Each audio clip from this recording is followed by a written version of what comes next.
এতিয়া আমি আৰু নেক্সট পাঁচটা কোৱেশ্চন ডিসকাস কৰিব গৈ আছো এই পাঁচটা কোৱেশ্চন হল প্ৰথমটো এটা ভেন ডায়াগ্ৰামৰ কোৱেশ্চন হয় সো আমি যদি ভেন ডায়াগ্ৰামটো চাবলৈ যাওঁ আমাৰ কি আছে মিউজিশিয়ান ডক্টৰ আৰু মেল সো এইটোৰ আমাৰ ভেন ডায়াগ্ৰামটো এনেকুৱা কাৰেক্ট ভেন ডায়াগ্ৰামটো এনেকুৱা ধৰণে হ'ব সো আমি যদি এই অংশটো মিউজিশিয়ান বুলি ধৰি লওঁ এই গ্ৰীন কালাৰৰ অংশটো মিউজিশিয়ান বুলি ধৰি লওঁ তেনলে কিছুমান মিউজিশিয়ান আকৌ আমাৰ কি হ'ব মেল হ'ব মেল এইটো মিউজিশিয়ান হয়নে সকলো পুৰুষ মিউজিশিয়ান নহয় বা সকলো মিউজিশিয়ান পুৰুষ নহয় ইয়াৰ যোনটো পাৰ্ট হয় এই যোনটো ৰেড আৰু গ্ৰীন পাৰ্টটো তোমালোকে দেখা পাইছা ৰেড গ্ৰীন পাৰ্টটো কি বুজাব যে এই পাৰ্টটো কি বুজাব পুৰুষ এজ ওয়েল এজ মিউজিশিয়ান এতিয়া এই ভেন ডায়াগ্ৰামটো মিউজিশিয়ান আৰু পুৰুষৰ মাজত কমনটো পাইছে লগতে আমাক কি বুজায় ডক্টৰ এতিয়া কিছুমান এনেকুৱা ডক্টৰ থাকে যিসকল কি হয় ডক্টৰটো পুৰুষো আছে হয় নহয় এই ব্লু কালাৰ পৰ্চনটো কি ব্লু ৰেড আৰু গ্ৰীন এই মাজৰ পৰ্চনটো কি বুজায় তেওঁ এজন পুৰুষ হয় তেওঁ এজন ডক্টৰ হয় আৰু তেওঁ এজন মিউজিশিয়ান এইটো ডক্টৰ হয় হয়নে সো ইয়াত আমাৰ চাবলৈ গলে কিছুমান ডক্টৰ মিউজিশিয়ান থাকে ডক্টৰ পুৰুষ বা মহিলাও থাকে বা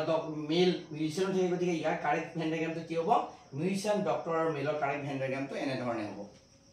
তাৰ পিছত আমি চাওঁ ইয়াত find the odd one out ইয়াৰ ভিতৰত কোনটো অড টাৰ্ম সেইটো আমাক কৰিছে আমি সকলোৱে জানো যে 441 টো কি আৰু হয় 21 ৰ বৰ্গ হয়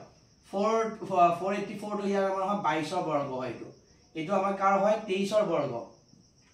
23 square equal to 529 এইটো আমাৰ বৰ্গ স্কয়াৰ ৰুট নহয় এইটো আমাৰ কি হয় 25 ৰ স্কয়াৰ গতিকে অড ওয়ান আউট আমাৰ কাৰেক্ট আনসাৰটো কি হ'ব 566 which is not an square root number বাকি কেটা square root number হয় এই 566 কেটা square root number নহয় ইয়াত আমাৰ এইটো খালি ঠাই আছে খালি ঠাইটো ফিল আপ কৰিব লাগে ইয়াত যদি আমি ভালদৰে চাওঁ তেনেহলে আমি এনেকে পঢ়িলে কয় যদি আমি চাওঁ ইয়াত আমি কি দেখা পাম সেকেন্ড টাৰ্মটো চাবৰ কাৰণে আমি এফিনে লিখো ইয়াত কি হৈছে 5 3 গুণ 15 15 লগত 2 হলে 17 তাৰ পিছতে কি হৈছে 6 3 গুণ 18 18 লগত 19 3 যোগ হৈছে তাৰ পিছতে কি হ'ব তেনেহলে 5 3 গুণ 15 যোগ 2 17 6 3 গুণ 18 যোগ 3 21 তাৰ পিছতে কি হ'ব তেনেহলে 8 3 গুণ হ'ব 2 3 তেনে নেক্সট টাৰ্মটো কি হ'ব 4 যেনেকে 8 3 গুণ 24 24 এ 4 এ কি হ'ব 28 তো কাৰেক্ট আনসাৰ ইয়াত আমাৰ কি হ'ব 28 থাৰ্ড টাৰ্মটো আসলে মই দেখাই দিও কিন্তু আমাৰ থাৰ্ড টাৰ্মটো আমি নাচালেও আমাৰ চলি যায় 61 কেনেকে হ'ব 5 পূৰণ 5 বৰং 60 যোগ 1 61 এটো কিমান হৈছে 6 পূৰণ 12 72 যোগ 3 75 তাৰ পিছতে কি হৈছে 8 পূৰণ 12 96 96 প্লাস 5 101 এটা আসলে নাচালে হয় এই সেকশনটো আমাৰ নাচালো হয় আমাৰ ফার্স্ট সেকশনটো পা আমি 28 বুলি আমি গম পাই গৈছো ফার্স্ট সেকশনটো আমি 28 বুলি আমি গম পাই গৈছো সো আমাৰ নেক্সট কোৱেশ্চন আমি যদি চাবলৈ যাওঁ আমি এটো ইনকমপ্লিট ফিগাৰ এটা আছে তুমি কমপ্লিট কৰিব লাগে যে কোৱেশ্চন মাৰ্ক আছে সো এনেকা বিলাক তোমাকে কোৱেশ্চন পেপাৰ যেটো আমাৰ কৰ্নাৰ বেস টপ কোৱেশ্চন পেপাৰ পাবাই ইয়াত তোমাকে এটা খালি ফিল আপ কৰি দিবা এনেকে কৈছে ন এটো ফিল আপ কৰি দিয়া সব ফিনে এটা ডট আছে গতিকে এটো ডট দি দিয়া এনেকে ফিল আপ কৰি দিব পাৰি বহুত সহজ হয় এনেকা বিলাক বহুত সহজ হয় এইটো এটা ইনকমপ্লিট ফিগাৰ এটো আমি কমপ্লিট কৰিব লাগে তাক খালি স্কয়াৰ বনাই দিলে মানে এটা বৰ্গ নিচিনা বনাই দিলে হ'ল বৰ্গ বনাবা গতিকে এটো আধৰুৱা হৈ আছে ইয়াক কোন প্ৰবলেম এনেকে লৈ যাম আৰু ইয়াক এনেকে জয়েন কৰি দিম গতিকে ইয়াৰ কাৰেক্ট আনসাৰ ৰেড কালাৰটো মন কৰিবা এইটো आंसर फिगर এনেকে পাবা এনেকে তো এই এনেকুৱা এটা ৰেড কালাৰ যোনটো তোমাকে দেখা পাইছা এনেকুৱা এটা आंसर फिगर অপচনত 1 2 3 4 থাকিব তাতে তুমি ইয়াৰ লগত যোনটো সিমিলাৰ হয় হেতু আমি শুদ্ধ চিন দি দিলে আমাৰ হাতত আৰু পাঁচটা কোৱেশ্চন এতিয়া বাকি আছে সো আমি এটা নেক্সট পাঁচটা কোৱেশ্চন কৰিব গৈ আছো হিখৰ পাঁচটা প্ৰশ্ন ইয়াত আমাক দিছে যদি বা ইফ যদি আমি পূৰণ মানে হৰণ হেৰি কৰো মাইনাস মানে ইনটু ডিভাইড মানে প্লাস বা প্লাস মানে মাইনাস হয় তেনে এই ইকুৱেশনটোৰ आंसर কি হ'ব ইয়াত কৰিবলৈ একদম ইজি হয় কি কৰিব আছে যত আমাৰ এই নাম্বাৰখিনি এটা লিখি লবা 2 10 12 ব্ৰেকেটত আছে তাৰপিছত 8 আৰু 1 এতিয়া যত আমাৰ মাইনাস আছে মাইনাস মানে কি হয় ইনটু আমি ইনটু দি দিম ডিভাইড মানে কি হয় ডিভাইড মানে প্লাস আমি ইয়াত প্লাস দি দিম তাৰ পিছত আমাৰ কি আছে ইনটু মানে কি হয় ডিভাইড আৰু তাৰপিছত কি আছে আমাৰ প্লাস মানে কি আছে আমাৰ